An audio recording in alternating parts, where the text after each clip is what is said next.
The C-130's cargo ramp lowered, and the Tennessee humidity hit me like a wall after 14 months of Afghan desert air. I shouldered my ruck and breathed in the smell of home. Pine trees, fresh rain, and freedom. My unit had been relieved 2 weeks early, and I'd kept it a surprise. All I wanted was to see Michael's face when I walked through our door. My name is Major Catherine Walsh, and I'd been serving in the Army JAG Corps for 15 years. This deployment had been different from my previous two. I was married now, had someone waiting for me. Or so I thought. Need a ride, Major? Lieutenant Collins offered as we processed through. I'm good, Collins. Husband doesn't know I'm early. Want to surprise him. She grinned. Lucky guy. Have a good homecoming, ma'am. I grabbed a rental car and started the hour-long drive to Nashville. Michael and I had bought a house there just before my deployment. A gorgeous Victorian in Belle Meade that my grandmother had left me money for. Every military lawyer needs a fortress, Nana had said when she'd set up the trust. Somewhere nobody can take from you while you're serving others. The drive felt endless. 14 months of video calls, emails, and care packages, and now I was minutes away. I'd picked up a bottle of Michael's favorite bourbon at duty-free and had his grandfather's watch restored by an Afghan jeweler. A surprise for our belated 3rd anniversary. But when I turned onto our street at 2,300 hours, something was wrong. Every light in the house was on. Cars filled the driveway, expensive cars I didn't recognize. Music thumped from inside, and I could see people through the windows. A party! Michael hated parties. I parked down the street and approached on foot, my combat instincts kicking in. The front door was propped open, people spilling onto my wraparound porch with drinks and cigarettes. My roses, the heritage breeds I'd planted, were trampled. Empty bottles littered the lawn I'd spent months perfecting. Excuse me, I said to a young couple making out against my porch railing. What's going on here? The girl giggled drunkenly. Jack and Linda's housewarming. Isn't this place incredible? They just bought it. Jack and Linda. My in-laws. The blood drained from my face. I pushed through the crowd, my uniform drawing curious stares. Inside was worse. My grandmother's antique furniture was gone, replaced with gaudy modern pieces. The hardwood floors I'd lovingly restored were scuffed and stained. My books, my artwork, my entire life, erased. What the hell is going on in my house? I shouted over the music. The record scratched to a stop. The crowd parted, and there they were, Jack and Linda Hayes, holding court in my living room like they owned the place. Catherine, Linda's Botoxed face couldn't quite manage surprise. What are you doing here? You're supposed to be in Afghanistan. I live here, I said, my voice deadly calm. This is my house. Everyone out. Now. Jack laughed, actually laughed. Your house? Sorry, soldier girl, but this is our house now. Has been for 3 months.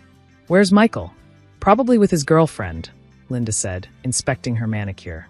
He finally saw sense about marrying someone who abandons him for a year at a time. The divorce was finalized last month. I never got divorce papers. And you can't sell my house. Michael had power of attorney, Jack said smugly, pulling out his phone. See? All legal. Bought it fair and square for $600,000. Below market, sure, but family discount and all. $600,000. My house was worth $1.2 million at least. But that wasn't even the real issue. Get out, I said quietly. All of you. Get out of my house before I call the police. Call them, Linda laughed. We'll have you arrested for trespassing and threatening behavior. Right, everyone? You all saw this woman threaten us? The party guests murmured agreement, phones already out recording. But I wasn't some private fresh from basic training. I was a JAG officer who'd prosecuted war crimes. These suburban socialites didn't scare me. I pulled out my phone and dialed a number I knew by heart. Colonel Martinez? It's Major Walsh. I'm at my house in Nashville, and I have a situation. My in-laws are claiming they bought it while I was deployed. Yes, sir. The trust.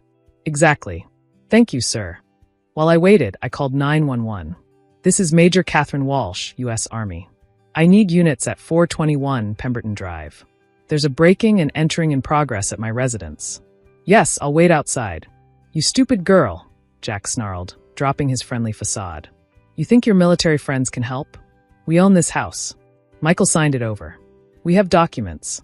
Then you have fraudulent documents, I said, backing toward the door. Because this house isn't in my name or Michael's. It's in the Margaret Walsh Irrevocable Military Trust. Has been since the day I bought it. Linda's wine glass slipped from her hand, shattering on my floor. What? My grandmother was a Navy nurse in Vietnam, I said. She saw too many service members come home to nothing because someone they trusted took advantage while they were gone. So when she helped me buy this house, she made sure it was protected. Ironclad trust. Can't be sold, transferred, or borrowed against without my physical presence and a military lawyer present. Police cars pulled up outside, lights flashing. But they weren't alone. 3 black SUVs parked behind them, and out stepped Colonel Martinez, my former commanding officer, now with Army CID, along with federal agents. Major Walsh, Martinez saluted. We've been investigating similar cases. Military members deployed, homes sold illegally. This is Agent Sarah Chin, FBI. They take theft from service members very seriously. Jack tried to run. 2 party guests in suits tackled him before he reached the kitchen. Undercover agents. They'd been here already, investigating. Mr. and Mrs. Hayes, Agent Chin announced. You're under arrest for fraud, conspiracy, forgery, and violation of the Service Members Civil Relief Act. You have the right to remain silent. We didn't forge anything. Linda screeched as they cuffed her. Michael gave us permission. Tell them, Brittany. A younger woman in a too-tight dress stepped forward. Must be Michael's new girlfriend. He said Catherine abandoned him. That she chose the army over family. He said the house was his to sell. Ma'am, I said tiredly, I'm a military lawyer. Do you really think I wouldn't protect my assets before deploying? The house was never Michael's. It was never marital property. It was bought with inheritance funds and held in trust. The party cleared out quickly once the arrests started. I stood in my ransacked home, surveying the damage. They'd sold everything. My grandmother's china, my metal display, even my wedding dress that I'd preserved. Colonel Martinez put a hand on my shoulder. We've been building this case for months. Your in-laws have done this before, targeting military spouses during deployments. They find vulnerable family members, convince them to file for divorce in friendly jurisdictions, forge power of attorney documents. This is the first time they hit someone with proper protections. How many? 12 that we know of. All junior enlisted whose spouses were convinced to betray them. You're the first officer, the first with a trust. That's how we'll nail them. Agent Chen returned from searching the house. Major, we found documents in their bedroom. They've been planning this since the day you deployed. Michael was in on it from the start. They promised him $200,000 from the sale. I sank onto my porch steps, the weight of betrayal crushing me. Michael, my Michael, who'd cried at our wedding, who'd promised to keep the home fires burning, who'd sent loving emails for the first 3 months before they tapered off. There's more, Chin continued gently. Michael never filed for divorce in Tennessee. He filed in Nevada using a fake residence, got a quickie divorce without proper service. It's completely fraudulent. Legally, you're still married. Not for long, I said firmly. The next months were a whirlwind of legal proceedings. Jack and Linda Hayes were charged with multiple federal crimes. Their previous victims came forward, young military wives and husbands who'd lost everything while serving overseas. The evidence was overwhelming. Forged documents, fake power of attorney forms, a complex web of fraud targeting those who defend our country. Michael was arrested at his girlfriend Brittany's apartment. He tried to play victim, claiming his parents manipulated him, that he was lonely, that I'd abandoned him. But the prosecutors had his emails, his texts, his bank records showing he'd been spending my combat pay while planning to steal my house. I was lonely, he shouted during one court appearance. You left me for over a year. What was I supposed to do? Wait, I said simply. Like every other military spouse. Like I would have waited for you. The trials were swift. Military fraud cases tend to move quickly, especially with clear evidence. Jack got 12 years federal time. Linda got 10. They lost everything, their own house, their savings, their reputation. Turns out they'd been living beyond their means for years, drowning in debt, and saw military families as easy targets. Michael pled guilty to avoid trial. 5 years for fraud and conspiracy. During sentencing, he tried one last manipulation. Kate, please. Remember what we had. Remember how much I loved you. I remember, I told him. I remember it every time I walk through my empty house. Every time I see the spaces where my grandmother's things used to be. You didn't just steal property, Michael. You stole memories. Brittany disappeared after testifying. She'd thought she was getting a rich doctor. Michael had told her he was in medical sales.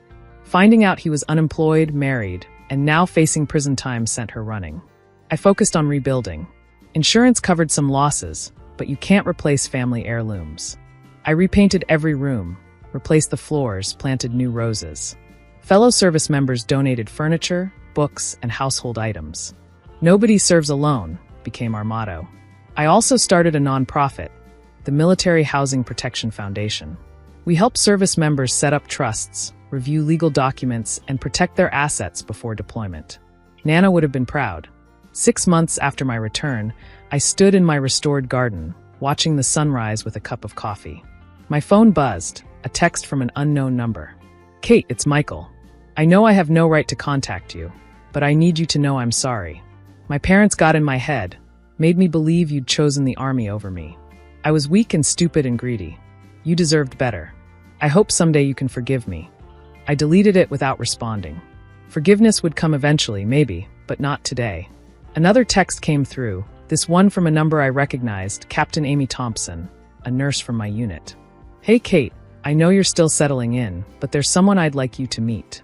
My brother James, former Marine, now a teacher. Says he's got a thing for lawyers who can rappel from helicopters, smiling face with smiling eyes." I smiled for the first time in months. Maybe I wasn't ready for that either, but someday. My name is Major Catherine Walsh. I served my country for 14 months in Afghanistan, only to come home to the worst kind of betrayal. But I learned something important. Nana was right. A fortress isn't just walls and locks. It's the laws that protect us, the trust we build, and the brothers and sisters in arms who have our six. Jack and Linda Hayes thought they were stealing a house. What they really stole was their own future, trading it for federal prison cells. Michael thought he was trading up, getting rid of a wife who put duty first. He ended up with nothing but a number and an orange jumpsuit. And me? I still have my house, my commission, my integrity, and the knowledge that no matter where the army sends me, I have a fortress to come home to, one that no fake power of attorney can ever touch. The trust holds. Nana made sure of that. And somewhere up there, I think she's laughing at the idiots who thought they could outsmart a Navy nurse and her granddaughter. Semper Fi, Nana. Mission accomplished. Thanks for watching. See you again in the next video. Stay stunned.